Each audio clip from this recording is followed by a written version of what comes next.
ជ្រូកគួរតែធ្វើចេញមកមានលក្ខណៈបែបនេះក្រៅពីរសជាតិជូរប្រៃផ្អែមមកល្មមហើយត្រចៀកជ្រូកគួរតែស្ងោរឲ្យផុយឲ្យនៅលក្ខណៈស្រួយច្រប់តែអត់រឹងអត់ស្វិតទេណាហើយសាច់ត្រចៀកជ្រូកគួរតែមានលក្ខណៈថ្លាហើយអត់មានកកខ្លាញ់ជ្រូកទេចំពោះតិចនិចលម្អិតនៅក្នុងការធ្វើជ្រូកត្រចៀកជ្រូកនេះមានទាំងតិចស្ងោរត្រចៀកជ្រូកឲ្យបានល្អនិងរបៀបដែលធ្វើឲ្យត្រចៀកជ្រូកនេះបានស្រួយល្អសាច់វាឡើងថ្លាអត់មានកកខ្លាញ់ណាខ្ញុំនឹងមានបង្ហាញបងប្អូននៅក្នុងវីដេអូមួយនេះអញ្ចឹងហើយសូមបងប្អូនតាមដានទស្សនាជាមួយខ្ញុំទាំងអស់គ្នាគ្រឿងផ្សំជាដំបូងខ្ញុំមានត្រចៀកជ្រូកចំនួន3ទម្ងន់របស់វាកន្លះគីឡូជាទូទៅត្រចៀកជ្រូកនេះពេលលក់គេលក់ដោយទាំងសាច់នៅជាប់នឹងត្រចៀកជ្រូកនឹងដែរតែសម្រាប់ការដែលយើងយកមកធ្វើជ្រូកអញ្ចឹងគឺយើងប្រើតែផ្នែកស្លឹកត្រចៀកជ្រូកសុទ្ធតែប៉ុណ្ណោះត្រចៀកជ្រូកនេះខ្ញុំយកវាមកលាងសម្អាតឲ្យបានស្អាតល្អមកដោយខ្ញុំបង្ហូរទឹកតិចនិងប្រើកូនកាពិតកោសវាតិចអញ្ចឹងមកឲ្យវាជ្រះស្អាតល្អហើយបើសិនជានៅមានរោមជ្រូកនៅតាមស្លឹកត្រចៀកជ្រូកហ្នឹងគឺយើងត្រូវតែសម្អាតវាឲ្យបានស្អាតល្អមកហើយនេះបងប្អូនត្រចៀកជ្រូកហ្នឹងពេលដែលលាងសម្អាតបានស្អាតល្អប៉ុណ្ណឹងហើយគឺយើងអាចយកវាទៅដាក់ស្ងោរបានហើយចំពោះការស្ងោរត្រចៀកជ្រូកឲ្យអស់ក្លិនមិនល្អហ្នឹងគឺខ្ញុំស្ងោរវាជាមួយនឹងគ្រឿងបន្ថែមទៀតដែលមានដូចជាគល់ស្លឹកគ្រៃខ្ញុំប្រើចំនួនកន្លះខាំគល់ស្លឹកគ្រៃហ្នឹងខ្ញុំដំវាតិចឲ្យវាទុកចឹងមករួចហើយខ្ញុំកាត់វាជាកង់ឲ្យបានខ្លីបន្តិចមកណាបន្ទាប់មកទៀតខ្ញុំមានប្រើរំដេងមួយដុំទម្ងន់របស់វាប្រហែលជា30ក្រាមរំដេងហ្នឹងក៏ខ្ញុំដំវាតិចដែរដើម្បីឲ្យវាចេញក្លិនឈ្ងុយមកបានល្អហើយខ្ញុំមានប្រើស្លឹកក្រូចសើច 3-4 សន្លឹកផងដែរឥឡូវនេះខ្ញុំរៀបចំដាំទឹកស្ងោរត្រចៀកជ្រូកដោយខ្ញុំដាក់ដាំទឹកឲ្យពុះសិនមកណាបន្ទាប់មកទៀតខ្ញុំដាក់គល់ស្លឹកគ្រៃរំដេងស្លឹកក្រូចសើចហើយនិងត្រចៀកជ្រូកហ្នឹងចូលស្ងោរជាមួយគ្នាទាំងអស់តែម្ដងទៅការស្ងោរត្រចៀកជ្រូកនេះគឺខ្ញុំប្រើភ្លើងតិចមកល្មមទេហើយខ្ញុំបើកគម្របឆ្នាំងចោលអញ្ចឹងណាដើម្បីឲ្យអស់ក្លិនមិនល្អហើយបើសិនជាពេលស្ងោរត្រចៀកជ្រូកនេះវាមានចេញពពុះមកបងប្អូនគួរគីវាចេញអស់ទៅត្រចៀកជ្រូកប្រើសម្រាប់យកមកធ្វើជ្រក់អញ្ចឹងយើងគ្រាន់តែរំងាស់ឲ្យវាផុយមកល្មមទៅឲ្យវានៅលក្ខណៈជាប់តិចបានណាយើងមិនចាំបាច់រំងាស់រហូតទាល់តែវាផុយខ្លាំងទេតែមិនអញ្ចឹងយើងយកទៅធ្វើជ្រក់វាអត់ស្រួយឆ្ងាញ់ទេណារយៈពេលស្ងោរត្រចៀកជ្រូកហ្នឹងខ្ញុំប្រើពេលប្រហែលជា15នាទីក្រោយពេលដែលបានស្ងោររួចហើយខ្ញុំស្រង់វាចេញមករួចហើយខ្ញុំយកវាមកដាក់ត្រាំនៅក្នុងទឹកកកដើម្បីឲ្យវាស្រួយល្អខ្ញុំដាក់ត្រាំវាចោលទៅរហូតទាល់តែវាឡើងត្រជាក់ឬក៏រហូតទាល់តែវារលាយទឹកកកអស់សិនមកណានៅកំឡុងពេលដាក់ត្រាំត្រចៀកជ្រូកនេះខ្ញុំងាកមករៀបចំគ្រឿងផ្សំផ្សេងទៀតសម្រាប់ធ្វើជាទឹកជ្រក់ដោយជាដំបូងខ្ញុំយកខ្ទឹមសចំនួន1មើមមកបុកជាមួយនឹងម្ទេសដៃនាងចំនួន20ក្រាមបរិមាណម្ទេសដៃនាងនេះបងប្អូនអាចដាក់តិចឬក៏ច្រើនអាស្រ័យទៅលើកម្រិតជាតិហឹរដែលបងប្អូនចូលចិត្តណាឬក៏ម្យ៉ាងទៀតបើសិនជាបងប្អូនអត់ចេះហឹរទេបងប្អូនអាចប្រើជាម្ទេសម៉ាឡេដើម្បីយកពណ៌ក្រហមវិញណាម្ទេសម៉ាឡេហ្នឹងវាអត់ហឹរដូចជាម្ទេសដៃនាងហ្នឹងទេខ្ទឹមក្រហមខ្ញុំប្រើចំនួន1ខាំខ្ទឹមក្រហមដែលខ្ញុំប្រើនេះបើទោះបីជាវារាងតូចក៏ដោយក៏ខ្ញុំអត់ដាក់វាទាំងមូលទេណាខ្ញុំពុះវាជា2ឬក៏ជា3ទៅដើម្បីឲ្យវាចូលជាតិបានដល់ខាងក្នុងល្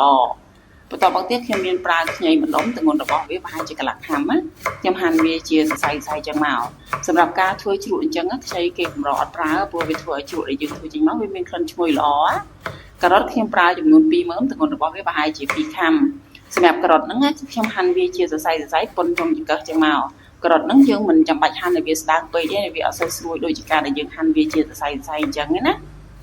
ក្រូចឆ្មាខ្ញុំប្រើ4-5គ្រាប់ជាប្រភេទក្រូចឆ្មាខ្មែរយើងដែលមានរាងតូចណាតែក្រូចឆ្មាប្រភេទនេះវាមានរសជាតិជូរដិតល្អខ្ញុំពុះវាជាដុំតូចនិងឆ្កឹះយកគ្រាប់វាចេញអស់សិនមករួចហើយខ្ញុំច្របាច់យកទឹកវាសម្រាប់ទុកប្រើការជាក់ស្ដែងទឹកក្រូចឆ្មាដែលខ្ញុំត្រូវការប្រើសម្រាប់យកមកធ្វើជ្រក់ហ្នឹងគឺចំនួនតែ2ស្លាបព្រាបាយតែប៉ុណ្ណោះឥឡូវនេះខ្ញុំចាប់ផ្ដើមយកការ៉ុតខ្ទឹមក្រហមខ្ញីខ្ទឹមសនិងម្ទេសដែលនាងបានបុកហ្នឹងមកដាក់ចូលនៅក្នុងចានដែកមួយមករួចហើយខ្ញុំបន្ថែមគ្រឿងទេសផ្សេងទៀតដែលមានដូចជាស្ករសខ្ញុំប្រើចំនួន3ស្លាបព្រាបាយម្សៅស៊ុបចំនួនកន្លះស្លាបព្រាបាយទឹកត្រីខ្ញុំប្រើចំនួន2ស្លាបព្រាបាយហើយទឹកត្រីដែលខ្ញុំប្រើហ្នឹងគឺជាប្រភេទទឹកត្រីកពតយើងណារសជាតិរបស់វាមិនសូវជាប្រៃខ្លាំងទេបន្ទាប់មកទៀតមានទឹកក្រូចឆ្មាខ្ញុំប្រើចំនួន2ស្លាបព្រាបាយហើយខ្ញុំមានបន្ថែមជាមួយនឹងអំបិលនឹងចំនួន1ចិបផងដែរខ្ញុំច្របល់គ្រឿងទាំងអស់ហ្នឹងមកស្ទុះទៅដើម្បីឲ្យវាចូលគ្នាបានសព្វល្អជាពិសេសឲ្យស្ករម្សៅស៊ុបហើយនិងអំបិលហ្នឹងវារលាយបានអស់សិនណារសជាតិរបស់គ្រឿងទឹកជ្រក់នេះគួរតែមានរសជាតិផ្អែមនិងរសជាតិជូរហ្នឹងរាងដិតជាងរសជាតិរបស់ប្រៃហើយគ្រឿងជ្រក់ហ្នឹងពេលដែលលាយចូលគ្នារួចរាល់ហើយខ្ញុំទុកវាចោលម្លែកសិនទៅដើម្បីឲ្យវាអស់ជាតិហាងរបស់ខ្ទឹមហើយណាមួយដើម្បីឲ្យការ៉ុតហ្នឹងវាចូលជាតិបានដល់ខាងក្នុងល្អឥ ឥឡូវនេះក៏លេខមកមើលត្រជាក់ជ្រូកដែលខ្ញុំបានដាក់ត្រាំទឹកកកពេលដែលវាត្រជាក់ហើយខ្ញុំស្រង់វាចេញមកដើម្បីយកវាមកហាន់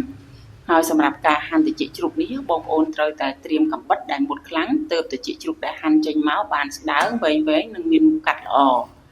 ការហាន់ត្រជាក់ជ្រូកធ្វើជ្រក់អញ្ចឹងគឺខ្ញុំហាន់វាជាសរសៃៗកាត់បណ្ដោយឲ្យបានស្ដើងបែបនេះមកយើងហាន់វាអញ្ចឹងទើបវាអត់ស្វិតប៉ុន្តែវាផុយនិងស្រួយល្អងាយស្រួលញ៉ាំណា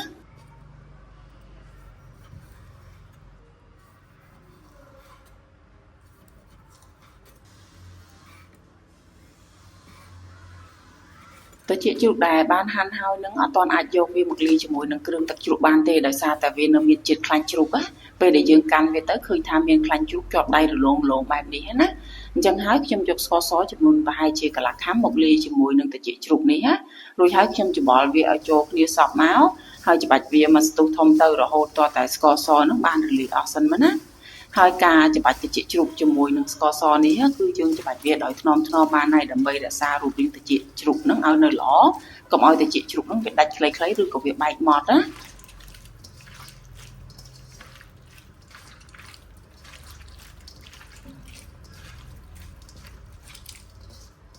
ហើយនេះបងប្អូនបន្ទាប់ពីបានច្បាច់វាមកសន្ទុះទៅឃើញថាត្រជាក់ជ្រូកនឹងប្រែទៅជារាងថ្លាជាងមុនបន្តិចហើយវាចេញខ្លាញ់ជ្រូកមកអញ្ចឹងណាបន្ទាប់មកទៀតខ្ញុំស្រង់វាចេញមកយកវាមកលាងជាមួយនឹងទឹកស្អាតដើម្បីឲ្យវាអស់ខ្លាញ់ហើយណាមួយយើងលាងឲ្យវាអស់ជាតិផ្អែមណា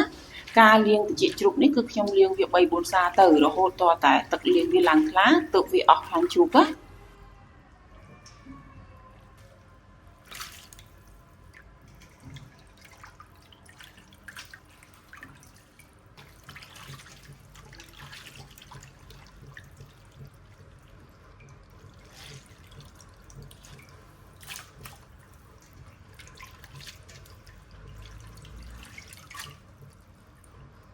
ត្រជាក់ជ្រូកហ្នឹងពេលដែលលាងអស់ខ្លាញ់ហើយឃើញថាសាច់ត្រជាក់ជ្រូកហ្នឹងប្រែទៅជាថ្លាអញ្ចឹងហើយទឹកលាងវាហ្នឹងក៏អត់មានស្អាតទៀតដែរ